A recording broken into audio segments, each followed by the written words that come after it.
আমি চলে এসেছি সোনার দোকানে প্রিয় মানুষের জন্য একটা স্পেশাল গিফট কিনতে। হ্যালো বন্ধুরা, গুড মর্নিং।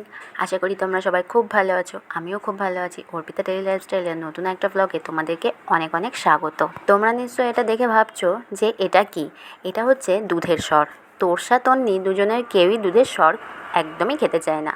এমনকি মুখে যদি দুধের সর পড়ে তাহলে দুধটাও খাওয়া বন্ধ করে দেয়। আমার বোন তো অনেক কষ্টে বুদ্ধি বার করেছে যে এই সরগুলোকে জমিয়ে ঘি বানাবে। আমি কালিম্পং থাকাকালীন ও 2-3 দিন ঘি বানিয়েছে, আর আমাকেও বলল, দিদি এই সর দিয়ে ঘি বানিয়ে দেখ, খুব ভালো হয় খেতে। আমরা যেহেতু ঘি কখনোই কিনে খাই না, আমাদের খাওয়ার ঘিটা সবসময় আমার বাবাই দেয়। কিন্তু আমরা ভাবলাম এতটা দুধের সর নষ্ট করে আর কী লাভ, তার থেকে অনেক ভালো হবে এই সরটা দিয়ে ঘি বানিয়ে নিই। তাই আমি আর বোন মিলে এই এতটা সর জমিয়েছিলাম। আর দেখো, সেই সরটাকে জ্বালিয়ে বেশ অনেকটা ঘি হয়েছে, প্রায় 1 কেজির উপরে ঘি হয়েছিল। আমাদের তোরসা তন্নি দুজনেই ঘি খেতে ভীষণ ভালোবাসে। আমার মা অনেকই ক্রিম জাল দেয়, কিন্তু আমি কখনো সেটা করে দেখিনি। কিন্তু আজকে ফার্স্ট টাইম আমার বোন পাশে ছিল আর আমি ক্রিমটা জাল দিয়েছি।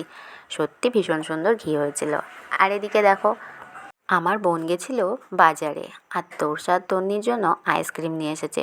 ওরা দুজন তো ভীষণ আনন্দ করে আইসক্রিম খাচ্ছে। তোরসা আইসক্রিম খেতে খেতে সারা মুখে মাখিয়ে নিয়ে বলছে, মাম্মাম আমাকে একটু ভিডিও করো না এবার। তোরসার ভিডিও করতে গেলে ও কখনো রাজি হয় না, কিন্তু আজকে নিজে থেকেই ও ভিডিও করতে রাজি হয়েছে। আর এদিকে দেখো, বিকেলবেলা আমি আর বোন চলে এসেছিলাম মামির পার্লারে।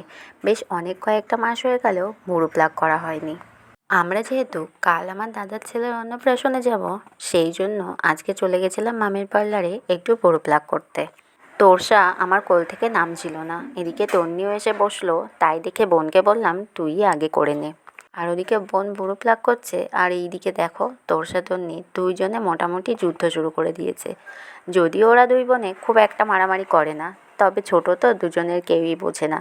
মাঝে সাঝে একটু আধটু হয়েও যায়। আদরটা যে কখন মারামারিতে পরিণত হয়ে যায় সেটাই বোঝা মুশকিল হয়ে যায়। আমি এখন চলে এসেছি একটা সোনার দোকানে আমার প্রিয় মানুষটার জন্যে নিজের টাকায় নিজের শখের জিনিসটা কেনার জন্য।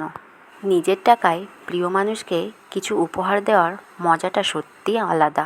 তবে আমি কী গিফট করেছি সেটা এই মুহূর্তে তোমাদের সঙ্গে শেয়ার করছি না, পরে অন্য কোনো সময় অন্য কোনো ভিডিওতে অবশ্যই শেয়ার করব।